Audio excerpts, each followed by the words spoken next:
Continue new at 9. An old photograph of BRPD officers wearing blackface has come to light, and it's currently being shared throughout the internet. This incident is one of several cases happening across the country. Fox 44's Tecia Muzinga tells us what local leaders say should be done. Tecia. Yeah, Chad, Lauren, good evening. This photo right behind me was taken in 1993. Chief Paul and the mayor responded to the offensive photo this evening, but Eugene Collins, who's the president of the NAACP of Baton Rouge, says now is the time to educate the public on why this photo hits a nerve.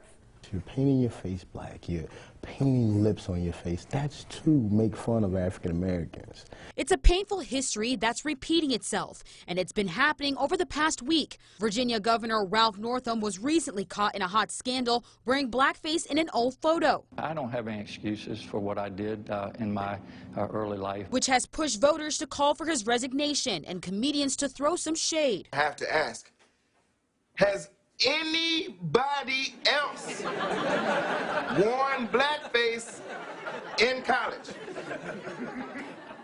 Anybody? It doesn't end there. Luxury brands like Gucci and Prada were blasted for having blackface on their products. And now the controversy is happening here at home after this 25-year-old photo of BRPD officers hit the internet over the weekend. Chief Murphy Paul says it's from an old yearbook, and these officers were working in an undercover capacity during a department-approved operation. Chief Paul is doing a good job to turn the department around, and he has, right? He's putting some positive things in place.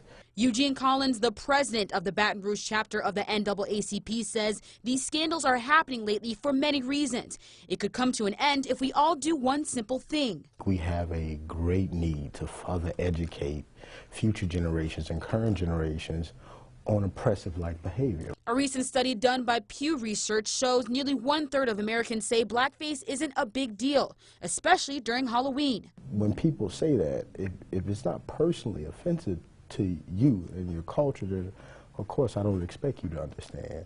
And if you don't have the ability to understand, maybe you should just hush.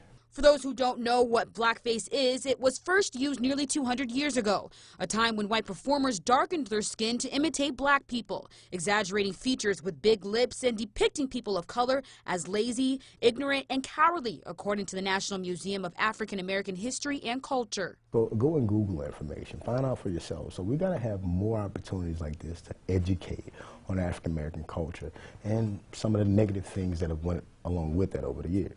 Now that the damage has been done, Collins says he urges white and black parents to have a conversation with kids so the trend doesn't go to the next generation. Sit down with them and help them understand that people look different from you, but we all deserve to be treated as equal. Now I have Chief Murphy Paul's 5-paragraph statement. He offers his apology and says the old photo is offensive and inappropriate and they do not tolerate it. For Fox 44 News, I'm Tecia Muzinga.